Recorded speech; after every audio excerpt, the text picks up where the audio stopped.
Question is, bottom line is, what happens after the husband and the wife leave this world? Do they both go to the same olam haba or no?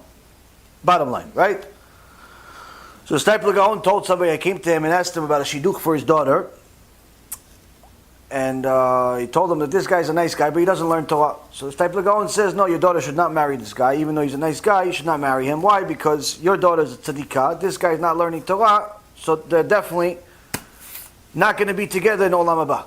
Not going to be together in olam haba. Why? Because every person goes to his place based on his merits. If the wife does the job that she's supposed to in this world, that means that she's not only going to be a arm candy for her wife, for her husband. She's not only going to be a baby oven. What is she going to be? She's also going to raise a house of Torah. The kids are going to go to yeshiva. The daughters are going to go to Beit Yaakov. The husband is going to go learn Torah, even if he works. He's going to go to Shiur Torah. Every day he's going to learn Torah. Every day. Why? It's important for the husband to learn Torah for the wife, not just for the husband. For the wife. Every day she has to make sure the husband learns Torah. In the morning a little bit, at night a little bit more when possible. That is the responsibility of a woman. What Gemara says, that's what a woman goes to Gan Eden for. By raising a house of Torah and sending her husband to go learn Torah. That's what she goes. Now if the wife tries to send her husband, but her husband's a deadbeat, doesn't want to go, doesn't want to learn, doesn't want to do nothing, he wants to go watch soccer games. And she's a tzadikah. And she tried everything. She tried to convince him with food. She tried to convince him with all types of wonderful love. And she tried to convince him with gifts. And she tried to convince him year after year. And she cried to HaKadosh Baruch Hu, day and night. Day and night, please Hashem, open his eyes. Let him watch the Shiur Torah. Let him read the Chumash. Let him go to the Shiur. Let him do, please Hashem, I'm trying. I tried making him his food. I tried all types of things. All types of things. He's not doing it. He's a mamash a chamor, this guy. He does not want to learn. I tried everything. Hashem, please soften his heart. He's like Paro. It's like Paro. I didn't know that I married Paro when I married him. I didn't know. And she cries to Hashem. Hashem will help her. Hashem will help her. But even if after that he remains Paro, and she's a tzadikah, surely they're not going to be in the same Gan Eden. Why? He's not going to Gan Eden. He's not going to Gan Eden. So surely they're not going to go to the same place. Now, the Robo Rabbi was such a gaon, such a giant in Torah. It's hard to fathom. In order to talk to him, to simply speak to him, you had to be a Talmid Chacham. To understand. He was an enormous Talmid Chacham, a Chabadnik. And he was very, very aggressive with Talmidei Chachamim. If some Talmid Chacham would come, ask a question that's off, or make a comment that's off, he'd tear him up. Tear him up. The people would cry. Hamash. One time, this rabbi, who was not exactly a very likable person, was going to visit. And I said, you're going to go see the Robo Rabbi? He didn't really want to. But how can you go to the town with the Robo Rabbi? The Gedol Hador is there and you're not going to go see him. Might as well not go. It's embarrassing. So he said, how am I going to go see? He's going to tear me up. It's what was well known, that the Robo Rabbi was Kodesh Kodeshim, but he was fire, much fire. Anyway, he says, okay, I'm going to take a chance. This rabbi wrote a book or two. I'll hold my own. Came, got to the Robo Rabbi's house. He welcomed him very nicely, spoke to him really, really nicely, gave him a drink, this, that. Nothing, regular conversation. Really nice to him, actually. So at the end of the meeting, he said, oh, thank you for the Rav. Appreciate it. But just one thing for the Rav. It's just, I don't know, people said that the Rav is very aggressive and, when it comes to dealing with Talmidei Chachamim. But Baruch Hashem, the Rav was very nice to me. He says, yeah, I'm only like that with Talmidei Chachamim. Meaning what? You're not Talmid Chacham. Not Talmid Chacham. I'll be nice. I'll be like you're a regular person. I talk to you like a regular person. Talmidei Chacham, I have to be critical of him. Why? It's fire. Fire, to keep him up, to keep him sharp. Now this Kodesh Kodeshim, one day, he says to his students, I know I'm only going to go to Gan Eden because of my wife, my Rabbanit.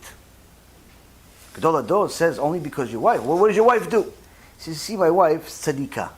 All day she does chesed, she does mitzvot, all day. She's going to go up to Shamayim. She's going to go up to Shamayim. She's going to say, I'll go to Gan Eden. I'm going to go to Gan Eden. Okay. Then one day, she says, I'm also going to go. Before, afterward. And my wife is going to say, okay, where's my husband? No, your husband is... You didn't know. No, boy, I sent him to go learn Torah. I said, yeah, but he made mistakes. He doesn't know what he's talking about. So why? We're going to send this guy who doesn't know what he's talking about. He's talking about himself. I'm going to send this guy who doesn't know what he's talking about. Yeah, he learned Torah for all these years. Yeah, but he made mistakes. He doesn't know what he's talking about. It's not going. No, we can't. My wife's going to start crying. She says, what do you mean? I sent him to go learn Torah. I sent him to go learn Torah. And it's not my fault he doesn't know what he's talking about. I said, you told me to put him to go learn Torah, right? I said, yes. And Sharon said, yes. Okay, so bring him to Gan Eden. But why would we bring him? Because I'm in Gan Eden. I'm lonely. I need my husband. So I'm going to Gan Eden because of my wife. But that's the love. That's the love. That's the love between a Jewish couple. So the Chachamim tell us in some of the mystical books, which I learned with my Rav, a few things that the Imaot, the matriarchs, they have a Gan Eden, and the Avot have Gan Eden. And they visit each other. They have a time during the day that they visit each other. Sarah Imenu visits Avraham Avinu, the Leah, Rachel, Rivka, they visit their husbands. Meaning they're not together all day having a drink on the beach. The husband learning Torah, doing whatever it is that you do in Olam Haba, and the women also. Women also. So yes, if the wife and the husband are in the same level, which in essence means that they both elevated each other, you will be able to see each other eternally. But if one is a Rasha and the other one's a Tzaddik or Tzaddikah, and so on and so forth, surely they will not be together, simply because, again, it's not like the story of the Robo Rabbi to express his love for his wife. In reality, if he wasn't a tzaddik, he wouldn't be in Gan Eden, even if his wife is a tzaddikah. Everybody has to get to Gan Eden on their own merit. A wife has to make sure that a husband learns Torah. Obviously, she herself also has to learn, because she has to maintain a Jewish household. She has to learn Halachot Shabbat. She has to learn Musar. She has to learn the Kashrut laws, Tarat Mishpacha. There's a lot of stuff that a woman needs to know herself. And she should also go to a Shiur Torah, and she should also learn on a regular basis. But the bigger obligation for more halachot is on the husband. And if a wife does not cry to HaKadosh Baruch Hu for her husband and kids to learn Torah, she did not fulfill her mission in this world. No, but I read Tehillim every day. Don't read Tehillim. Just send them to yeshiva. Don't read a single book of Tehillim your whole life. Just make sure they go to Shiur Torah. Why? Tehillim is good, but not if that's at the cost of... your kids are all chilonim. Like sometimes women have a warped idea of what their obligation in the world is. They think that if they hang out with their girlfriends, read Tehillim all day, that makes them righteous. If your husband and kids are not serious about learning Torah, you have a serious problem. You have a very serious problem. And the problem is that many times women say, yeah, but I tried, you didn't want to do it. When did you try? I don't know, I tried for a couple of years, I gave up. Oh, okay, so you didn't try then. If you tried, that means you tried yesterday, and today, and you're going to try tomorrow, and you're never going to give up. But there's different ways to try. It's not to be misunderstood. Sometimes I have people call me ask me for different shlom bayit issues and things like that. And many times people think that I'm more harsh on the guys. More harsh on the guys about how their manners are terrible and so on. Many people think that, and they're right. I am. It's true. I am more harsh on the guys. Why? Because more times than not, guys act like animals. But it doesn't mean that the women are all malachim. Many times, the guys act certain ways because the women don't know how to treat them. Now, if a guy, if a man, if a husband, if a Jew is going to be a good husband, he has to learn Torah. If a woman is going to be a good wife, she also has to learn Torah, and she has to convince him to learn Torah. The problem is that sometimes we think that we are good enough by ourselves and everybody else is nothing. And what ends up happening is that you have women that they go to a shiur Torah, they read Tehillim with their girlfriends, they speak divrei Torah among each other, and become little rebbitzins among each other. And their husbands, they care less what they do. And they disrespect their husbands in such an awful way, thinking that it's okay. Now, if you disrespect your husband and you don't make sure that your husband is a king in your house, for sure you're not a queen.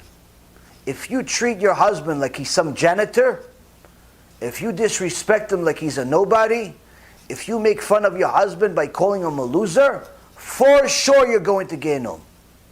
Why? Because Isha bona, Isha oreset. A woman builds, a woman destroys. If you do not build your husband to make sure he wants to learn Torah, he wants to do mitzvot, he wants to do everything possible to make sure that HaKadosh Baruch Hu is happy, even if it's just to please you. If you don't get him to that, you have failed miserably in this world. What? You think that maybe because you make some YouTube videos for your girlfriends to watch, you think because you walk around modest, you think because you read the parasha, you think that because you know a few things about Torah, that gets you Gan Eden? No, that you're not going to find a single place in the Torah that says that.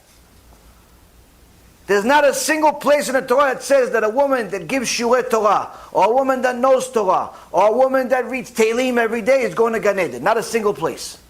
You know what it says? You have to get your husband to go learn Torah. How do you get him? Why? Do you think if you call him a loser, he's going to go learn Torah? You think if you tell him, listen, you don't learn, no food. Stay outside. Sleep on a bench with the homeless people. You think that's going to get him to go learn Torah? Think it's going to build your husband? Best case scenario will be a loser. At the best case scenario. Why? A husband, as macho as he is, needs the support of his wife. He needs to feel like he's the best in her eyes. Same thing with the woman. Woman needs to feel like she's the most beautiful in her husband's eyes. If the husband looks at other women, automatically that makes the wife feel ugly. Why? Why is he looking at other women if I'm pretty? So if he's looking at other women, whether it be internet, or in real life, or whatever. If he's looking at other women, then obviously I'm not pretty enough for him. So maybe I should be more provocative, or maybe I should look like one of these parot, one of these cows that walks around with no clothes, or maybe I should act like... She starts thinking she's self-conscious. Why? He's not looking at me. He's not paying me attention. He's not telling me how much he loves me. Surely, so that means that he doesn't think I'm pretty. He doesn't think of this. So she loses her confidence based on the attention her husband gets. But it's not a one-way street, ladies. It's not a one-way street. The husband, if the wife does not make him feel like a king, as soon as he gets into the house, there is no, 1 second, honey, I'm finishing a phone call. That doesn't exist in a Jewish house. It doesn't exist. As soon as you hear your husband that learned yesterday's shiur that knows he has to knock on his own house door, hang up. Hang up. No, honey, I'll be with you in a second. Nothing like that. The second your husband arrives in the house, you have to stop everything you're doing, go say hello. Oh, but I'm relaxing on the couch. Get up, the king arrived. Bemet, that's what halakha is. You have to get up when the husband came home. You have to get up. Why? He's the king. Well, how come he doesn't treat me like a queen? Because you didn't make him a king. You treated him like he's some bus driver. You treat him like he's some teacher. You treat him like he's some, whatever his profession is, not as a king.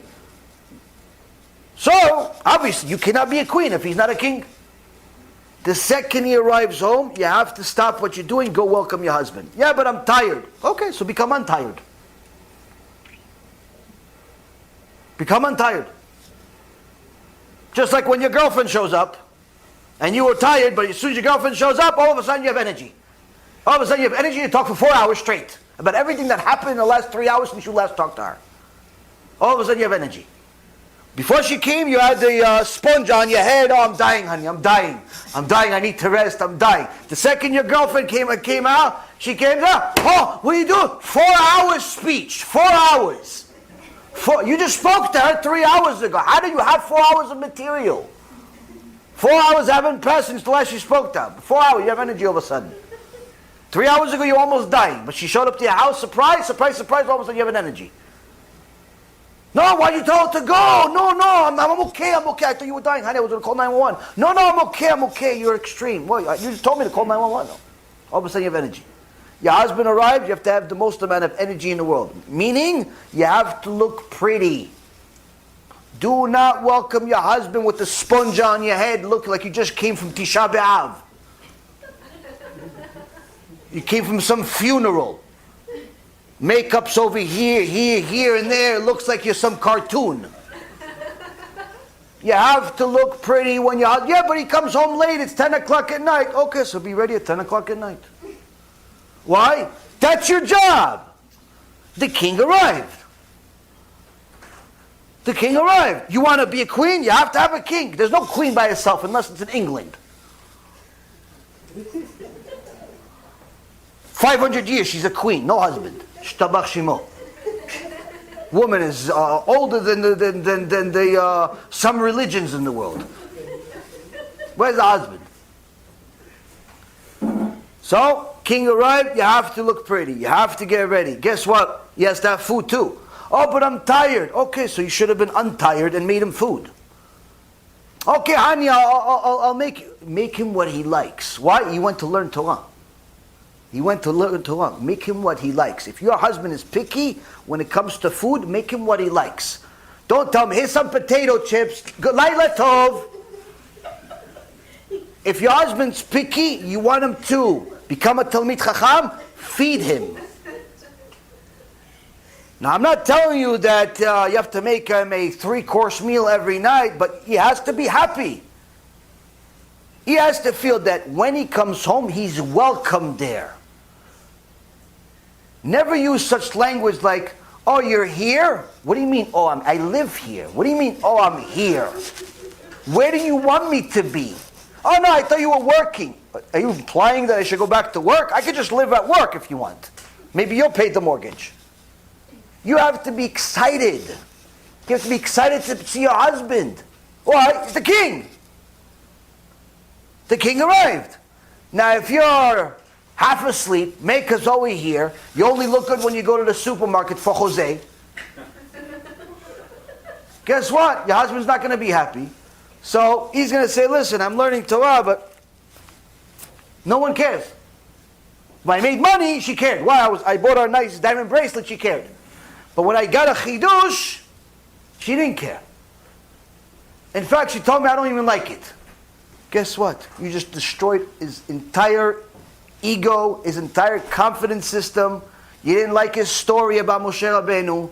You didn't like his story about Rabbi Akiva. You said, no, the rabbi says it better. Guess what? You just destroyed him.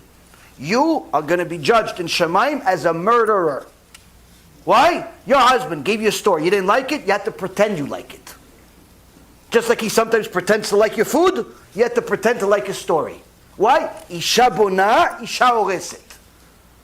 Just like you don't like when he compares you to his mother, don't compare him to the rabbi. Like his stories, cheer him up. Honey, you're really getting better at this. Wow, I love this. Pretend. Pretend. Why? You have to build him. One of the Gdolei Ador, Rabotai Karim, when he was still a nar, a young guy, 20 years old, just got married. Already at 20 years old, no one knew who he was. His wife would call him Gdol Ador. One of the Avrechim at his college, young guy, came, knocked at the house. Yes? Oh, I want to see. He said his name. Who? Call him by his first name. Who you want to see? Nobody like that. No, what? This is not the house of a... You mean the Gdol Ador? You dare call the Gdol Ador by his first name? The guy got shot. He's never... Mamash made the guy red, his whole face became red. Why? How you call the Gdol Ador? One time another guy came to the house. And the Rav said, come here. And she saw that the guy is taking his time. She yelled at him. The Gdol Ador is telling you to stand up. You're still sitting. You know what happened to him? He became the Gdol Ador. He became the biggest rabbi in the world. You know why? His wife built him up. But if your wife tells you you're a loser, at the best case scenario, you become a loser. If your wife insults you, tells you you're nothing, I should have married somebody else, guess what? He wishes you did too. At the best case scenario, you'll be a loser. So this is why, Rabotai, Musar is for everyone. Not just for the husbands. Not just for the wives. For everyone. For your kids too. For your kids too.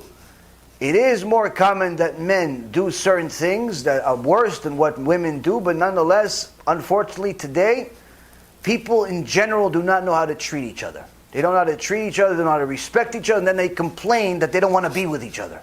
Oh, he doesn't want to be with me anymore. Yeah, who would? Who would want to be with you? I'm surprised he even said that, oh, I do in the first case. All you do is insult. You never want to do anything good. Everything is for you, you. You're the most selfish person on planet Earth. So he's doing you a favor. He's leaving you alone so he can be with you. Marry yourself. This is a common problem. Because everyone is looking for themselves. You want to be married successfully? You have to do everything possible for the other side, with nothing expected in return. Do everything possible to make her happy. You do everything possible to make him happy. If all of your attention is only focused on making each other happy, guess what? You'll both be happy. But if you're only going to work off of the barter system, which is, I'm going to do this for you, if you do this for me, guess what? You're both going to be miserable. Why? Who goes first? I'll do it after you do it. I'll do it after you do it. And guess what? Nobody does anything. Everybody stays miserable. You sit in the same house and you're roommates, not soulmates. Roommates. Yeah, I live with this lady. You mean your wife? Yeah, whatever you want to call it. Yeah, that one. She cooks once in a while. Yeah, that one. The chef. The cleaning lady. And she tells her girlfriend, yeah, the plumber. You mean your husband? Yeah, whatever. The guy that unplugs the toilet whenever it gets flooded. Yeah, that guy. He's there. Yeah. That's what happens. Why? No love. It's roommates. You have to be soulmates. You have to love each other. But that means you have to remove yourself. I don't want anything in return. I just want to make you happy. What happens if you're doing everything possible to make her happy and she's not making you happy? Keep going. Kill them with kindness. Keep doing your job. Don't worry about their job. Focus on making them happy. B'ezrat Hashem. It'll be reciprocated, or at the worst case scenario, you'll just have a lot of kaparat avanot. You go to Gan Eden just for that. But that's a very important question today, because simply you have people getting married, but they don't know how to stay married. Because there's virtually no courses for how to remain married. There's consultants that charge you $300-400 a month just to hear you complain. You have to know what to do. Those consultants are not going to help you. You can help you. You can help you by listening to the Torah. Next question. We're almost... Oh no, we have some time. Yes, Rabbi. B'Shem Hashem Na'aseh v'Natzliach. We're very excited to offer you the new B'ezrat Hashem app 3.0. It's a newer, faster app, full of Torah, lots of Kedusha by the shiurim that we do, myself, Rav Ephraim, Rav Chaim, where you'll have also newer features where you're able to use the app while you're using other applications on your phone. You'll be able to share the lectures directly from the app. You'll be able to donate online and support our KIRUV and our Torah work that we're doing. And the most exciting feature is that you'll be able to actually ask questions directly on the app and get answers from the rabbis directly from the app. This is something unprecedented, and Baruch Hashem will be able to offer it. Thank you again for all of your support. Check it out. Make sure you have the kosher Torah that will re-energize your neshama each and every single day. Call to B'chava Tzlacha.